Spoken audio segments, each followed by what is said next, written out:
اعوذ باللہ من الشیطان الرجیم بسم اللہ الرحمن الرحیم۔ سامعین و ناظرین، آج آپ کے سامنے میں جو موضوع لے کے آیا ہوں بہت توجہ سے آپ نے سماعت کرنا ہے۔ ہمارے معاشرے میں غیبت اتنی عام ہو چکی ہے کہ ہر طبقہ کے اندر غیبت سرایت کر چکی ہے، اور غیبت کے بارے میں کہا گیا کہ غیبت کرنے والا ایسے ہے جیسے اپنے مردہ بھائی کا گوشت کھاتا ہے۔ آج ہر شعبہ زندگی کے اندر اگر آپ چلے جائیں تو آپ کو نظر آئے گا کہ ہر شخص غیبت کرتا ہے، چاہے کوئی شیخ الحدیث ہے، چاہے کوئی شیخ القرآن ہے، چاہے کوئی پیر ہے، چاہے کسی آستانے کا گدی نشین ہے، چاہے کوئی صاحبزادہ ہے، چاہے مذہبی لوگ ہیں، مفتی ہے، جتنے بھی لوگ ہیں یہ سارے اس غیبت میں مبتلا ہوتے ہیں۔ عام لوگ تو کوئی تھڑے پہ بیٹھا ہے، چوک چراہے میں کھڑا ہے، جس جگہ ہے ہمارے گھر کا دسترخوان جب سجتا ہے، ہمارے گھر کی جو نجی محفلیں ہوتی ہیں، ہمارے گھر کے احباب جب آپس میں مل بیٹھتے ہیں تو ہمارے پاس اور کوئی بات ذکر کرنے کے لیے نہیں ہوتی ماں سوائے اس کے کہ ہم کسی دوسرے شخص کی، کبھی ایک کی غیبت، کبھی دوسرے کی، کبھی تیسرے کی غیبت شروع کر دیتے ہیں۔ خدا را اپنے آپ کو بچائیں۔ اللہ رب العزت کی بارگاہ میں سب مل کے دعا کریں کہ اللہ رب العزت اس ملحق مرض سے ہمیں نجات عطا فرمائے۔ یہ دلوں کا چین، سکون، یہ سب کچھ چھن جاتا ہے۔ اور پھر غیبت ہے کیا؟ آپ یہ بات سمجھیں، توجہ کریں کہ غیبت وہ چیز ہے کہ میرے اندر اگر کسی قسم کا کوئی فعل پایا جاتا ہے تو اس کو جب کوئی دوسرے لوگ ڈسکس کریں گے، بات کریں گے تو یہ غیبت ہے۔ اگر میرے میں کوئی ایسا کام نہیں پایا جاتا، اس کو اگر کوئی شخص کوئی بات کرتا ہے تو یہ بہتان ہے، جو اس سے بھی بڑا گناہ ہے۔ کیا آج کوئی شخص اس فعل سے خالی ہے؟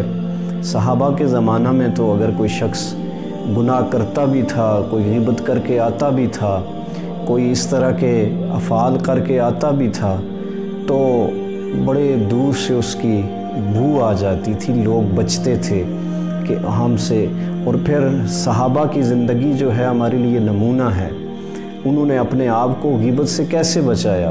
اس لیے کہ وہ ہر وقت دین کی بات کرتے تھے، وہ رسول اللہ کے حسن و جمال کی بات کرتے تھے، وہ رسول اللہ کے اسوہ حسنہ کو اپنانے کی کوشش کرتے تھے، اور پوری کوشش کرتے تھے کہ ہم دین کو ہمیشہ ڈسکس کریں، کسی کی شخصیت پہ بات نہ کریں۔ تو آج صحابہ کی زندگی کو سامنے رکھ کر ہم اس چیز سے بچ سکتے ہیں۔ آج المیہ ہے ہمارا کہ آپ اگر کسی اپنے بہن بھائی کے بھی گھر جاتے ہیں تو وہاں سے بہت سارے غیبت کے گناہ اٹھا کے آپ واپس آتے ہیں۔ آپ کسی دوست کے پاس بھی بیٹھتے ہیں تو بے شمار غیبت کرتے ہیں، وہ بہت سارے گناہ اٹھا کے لاتے ہیں۔ کیسے بچا جا سکے؟ آج کسی آفس میں ہیں آپ کسی مقام پہ بیٹھے ہیں تو آپ کے پاس جو شخص بھی آ کے بیٹھتا ہے وہ کسی نہ کسی شخص کی غیبت ضرور کرتا ہے۔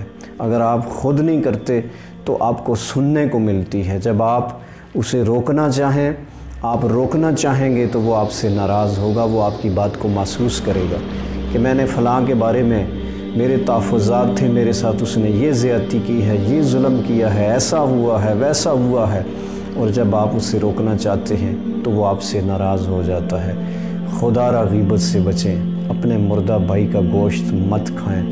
آپ کو جس چیز میں شبہ ہو جائے، آپ کے سامنے اگر کوئی ڈش تیار کر کے لاتا ہے، آپ کو شبہ ہو جاتا ہے کہ یہ گوشت کسی حلال جانور کا نہیں ہے تو آپ فوراً اس سے دور ہو جاتے ہیں، اسے چھوڑ دیتے ہیں۔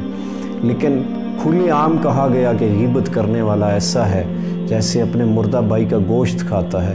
ہم دسترخوان پہ لذیذ کھانے بنا کے سامنے رکھتے ہیں اور پھر کیا کرتے ہیں؟ ساتھ اپنے مردہ بھائی کا گوشت کھانا شروع کر دیتے ہیں، غیبت کرنا شروع کر دیتے ہیں۔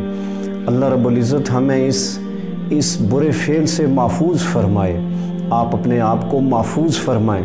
یہ بہت بڑا گناہ ہے، اور یہ ایسا گناہ ہے کہ آپ نے بہت سارے ایسے گناہ ہیں جو آپ نے کیے، اپنے رب سے معافی مانگیں گے تو اللہ رب العزت آپ کو معاف فرما دے گا۔ لیکن غیبت ایک ایسا گناہ ہے، جس شخص کے بارے میں آپ نے غیبت کی، جب تک وہ معاف نہیں کرے گا اللہ رب العزت بھی آپ کو معاف نہیں کرے گا۔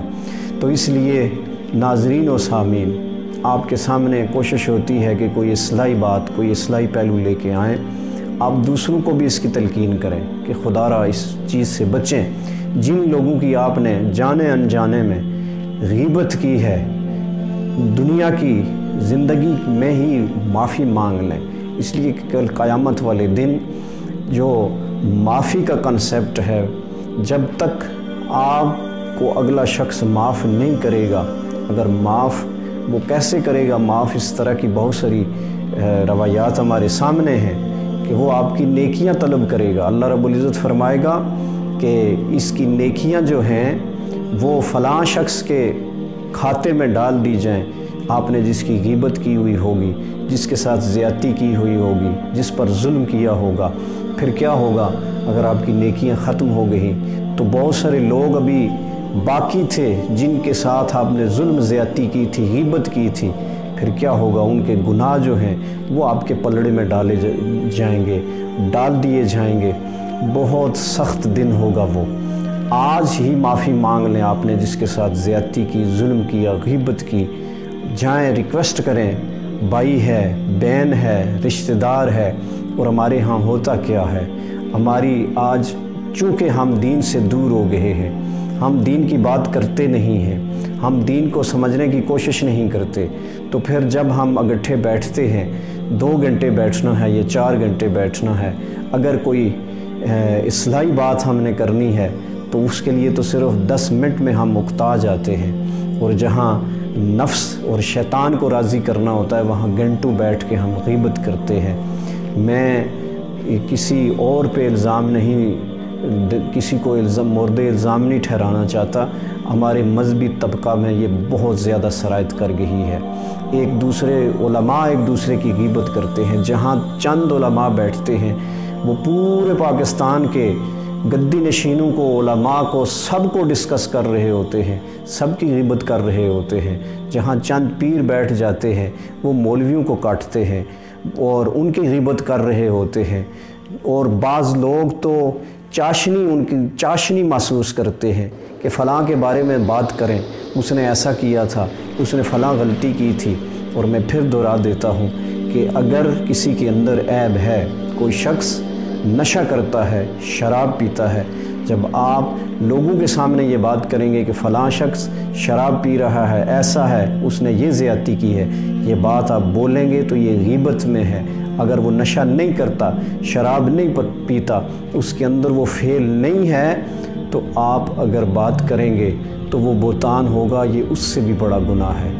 اللہ رب العزت سے ڈریں، خوف کریں، سب کو ڈرنا چاہیے، سب کو خوف کرنا چاہیے۔ اللہ رب العزت ہمیں اس برے فعل سے نجات عطا فرمائے۔ وما توفیقی الا باللہ۔